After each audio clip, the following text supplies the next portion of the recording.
Throughout the week, I'll be showing you all the things that I have learned into improving my art.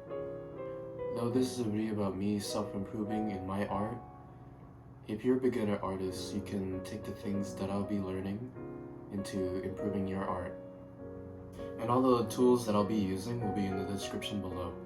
And without further ado, let's hop right into the video.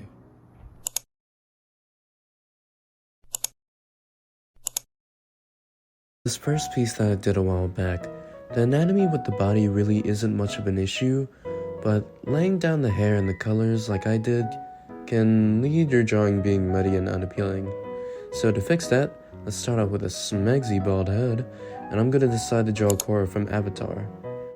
Richie, why choose her? Because she's hot. It's simple as that. You want to begin by drawing the hairline on the overlay, and make a midsection where the hair will flow from, and just make strands of hair by drawing banana shapes. Then tweak those banana-shaped strands by adding more detail and more refined shape to give you the hair shape you want. Then put down the base color of the hair, erase the excess, and use a darker tone and make small strokes at the bottom to create strands in the hair, and repeat this at the top. And use a darker tone to make hard shadows like these, and a lighter one to make highlights in the hair.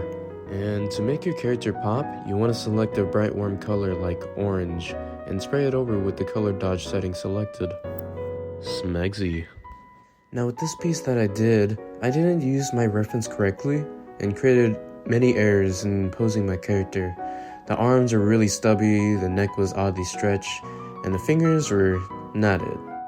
With the coloring, it's much better than the previous drawing, but it still looks pretty muddy and almost plastic-like due to the overuse of highlights.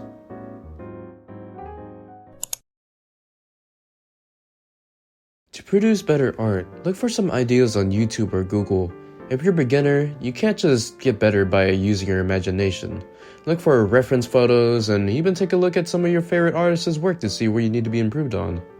For example, I'm drawing a new character for my friend Vocal, on which you should go support him because he makes great content. I start by drawing the body modeled by this chibi drawing of Levi, and taking Anya's smug face and slapping onto this new character. And off screen, I also took inspiration of hairstyles I found online and included it into this character. I also found some emotes online and used them to make posing for emotes easier. And of course, I made them for my friend Vocal Air. When using a reference, it can be easier to draw shapes that make up the object, such as this bird. The head is the circle, the body's a square, the tail makes up a triangle, and the legs are just a bunch of rectangles and triangles, connecting the lines together, and that's basic anatomy. But on an advanced perspective, instead of drawing basic shapes and making them look like a stick figure, make the base more muscular.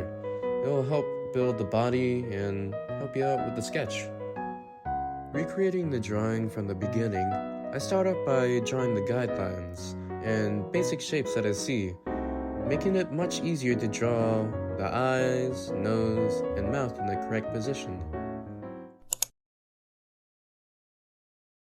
When it comes to amateur art, I see many beginner artists make the mistake of not knowing where their light source is.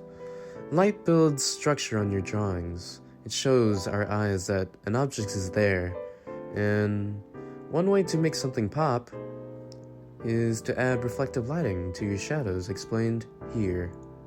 And I also apply it to where the neck is. Places you should put like the reflective coloring are like big patches of where like where the hardest shadow is, or the hardest. So like the places where this color is shown the most, put the reflective color there. All right, it's to make it pop and not look as harsh as it really is. It's the little things like these that can make your art more lifelike and pleasing to the human eye. And of course, you can't forget to sign your artwork. When using an art program, you'll see that there are many brushes to choose from, and it can be a little intimidating. So, which is the best brush for learning how to paint? Well, there are several different brush types, and they're really important, but nothing more important than these two. A hard edge brush for hard shadows, and a soft edge brush for soft shadows. The border of a hard edge brush is defined and solid, while the soft edge just kind of fades off.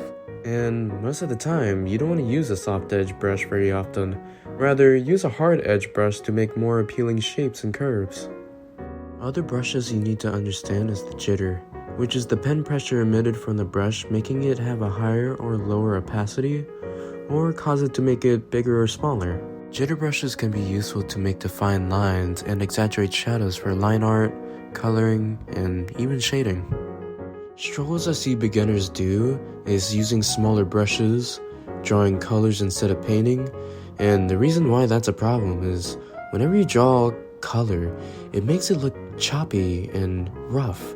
It doesn't look like an object, but whenever you paint it on, it makes the drawing appear 3D, like it exists there. It makes it more smooth and fluid. And that's the end of the video. I hope everything I provided had helped you somehow, and it might seem like there's one specific style that you need to draw in, but that's not the case. Most of these tips can help you improve your drawing skills, whether you don't have expensive equipment or experience at all.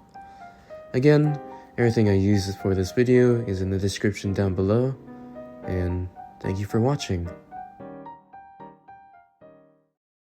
Also, please request a commission.